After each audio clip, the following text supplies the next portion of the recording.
2025년 5월 8일 맨발로 쓰는 아침 편지. 혜원이 쓰는 치유 사례. 양평지의 임정은 45세. 나이의 접지 삶으로 셋째를 낳다. 둘째처럼 의료 개입 없이 7월달 자연 출산 예정. 저출산 시대의 맨발 걷기의 중요성이 온 세상 구석구석 희소식되길 소원하며, 저는 임신 8개월 차 45세 양평 사무국장 임정은 가로 닉네임 삐삐 가로입니다. 올해 큰 아이는 14살, 작은 아이는 10살입니다. 계획이 없던 셋째가 생겼습니다. 난임으로 힘든 분들도 많은 시대라 계획이 없던 셋째가 생겼다고 드러내놓고 얘기하기도 조심스럽습니다만, 오히려 그런 분들께 도움이 될까 싶은 마음에 사례를 공유하게 됐습니다. 맨발 걷기는 4년 차입니다. 허리, 어깨 통증이 고질병으로 있었고, 당시 피아노를 시작한 지 얼마 되지 않아서인지 손가락 관절들도 많이 아팠습니다. 맨발 걷기를 시작하고서부터 모든 통증들이 없어졌습니다. 첫째, 둘째 모두 큰 어려움 없이 자연 임신이 됐습니다. 셋째는 전혀 계획이 없었고, 저희 부부는 주말 부부라 셋째 소식은 정말 깜짝 놀랄 만한 일이었습니다. 45세에 큰 노력 없이 임신이라니요.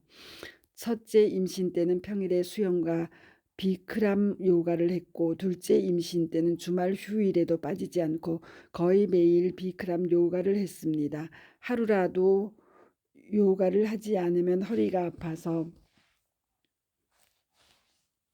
생활이 힘들 정도였어요.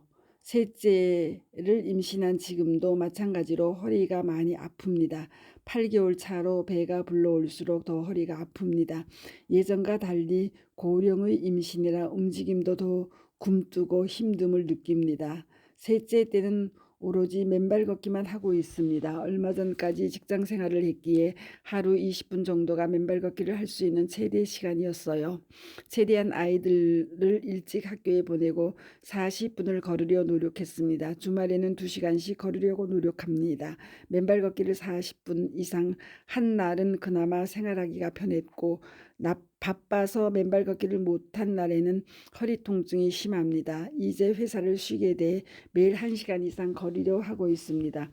큰애는 자연출산 병원에서 의료적 개입 없이 조산사와 함께 집에서 태어났고, 작은 애도 조산사와 함께 집에서 낳습니다.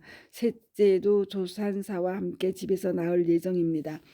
첫째 때는 자궁문이 1cm 열리고 2박 3일 진통 끝에 만났습니다. 조산사님 말씀으론 제 골반이 많이 삐뚤어져 그것을 맞추느라 진통을 오래 한 것 같다고 했습니다. 둘째는 1시간 간격 진통이 시작되고 5시간 만에 아이를 만났습니다. 셋째도 이렇게 만날 생각을 하면서 드는 생각이, 맨발 걷기를 하면 통증이 경감되는데 진통할 때 접지를 하면 어떨까 싶더라고요. 자궁수축 걸리면 움직이지도 못하고 호흡만 해야 하는데, 맨발 걷기로 통증 경감하겠다고 밖에 있다가 산에서 아이를 낳을 수는 없으니 접지 제품을 깔고 집에서 호흡을 해볼까 생각하고 있습니다.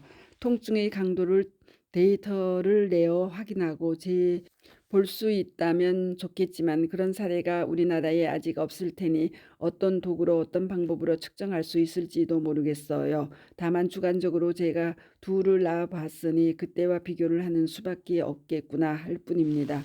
그래도 실험 기구만 있다면 접지 상태에서의 분만을 확인해 보고 싶습니다. 아이 낳을 때 진통은 어떤지, 낳고 나서 회복은 얼마나 빠른지, 체중 감량은 어떤지 등등 맨발 걷기를 하기 전인 첫째, 둘째 때와 어떻게 다른지 매우 궁금합니다. 저의 셋째 출산의 과정을 통한 결과가 세상에 알려져 접지의 일상화가 미치는 출산에 미치는 영향력을 위해 7월에 셋째를 만나고 나서 또 소식 전하겠습니다. 감사합니다.